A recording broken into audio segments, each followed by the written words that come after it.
ang iPad ni Pepito. Ang dami mga proyekto ni Pepito sa susunod na linggo.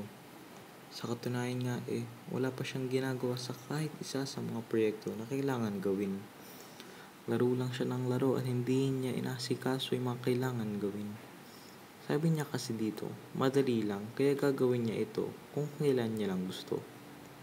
Masunurin at mabait naman si Pepito pero tamad nga lang.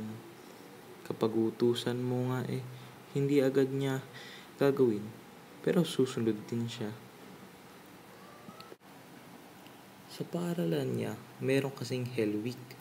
Ito yung lahat ng proyekto at assessments ay deadline. Ito rin ang linggo na madaming pagsubok.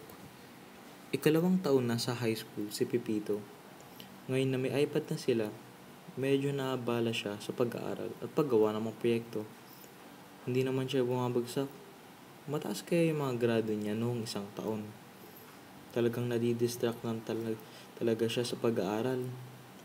Kapag patapos na yung araw, doon niya lang gagawin yung kanyang mga kailangan gawin. Kulang sa oras, kulang sa gawa.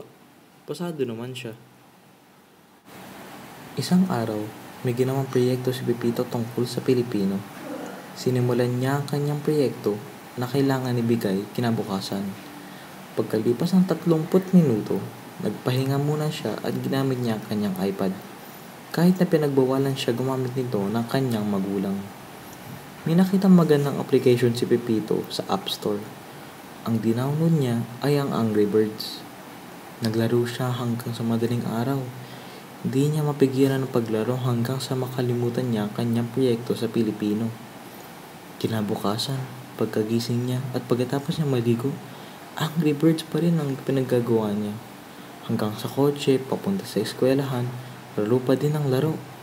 Kailangan niya ibigay sa guro ang proyekto sa araw na iyon. Nagulat bigla si Pepito na wala ang kanyang gawa. Naghanap siya sa kanyang bag, sa locker, at kung saan-saan pa. Naisip ni Pepito na nakalimutan niya ang proyekto na hindi niya natapos. Napasigaw pa nga siya Ayun, bumagsak siya sa kanyang proyekto at masakap pa. 20% ito ng grado niya. Iba kasi ang patakaran ng proyekto na iyon Kapag kasi hindi mo nagsumite, babagsak ka. No paper, no grade, ika nga. Sobrang sisi ni Pepito sa kanyang ginawa. At para mag-focus siya sa kanyang pag-aaral, naglaro lang siya tuwing Biyernes, Sabado at Linggo at nag-aral ng mabuti. Bumalik sa dati ang kanyang mga grado at hindi na siya bumagsak sa kahit anumang subject. Dapat tayo maging disiplinado sa ating pag-aaral.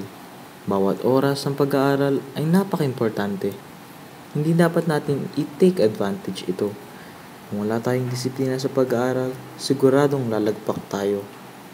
Hindi dapat natin ibaliwala ang pag-aaral dahil ito ay ang susi sa maliwanag na kinabukasan. Ito din ang susi sa magandang buhay. Ito ang kwento ni Pepito at ang kanyang iPad. Ako nga pala si Lance Tonggol ng High 2C. Maraming salamat.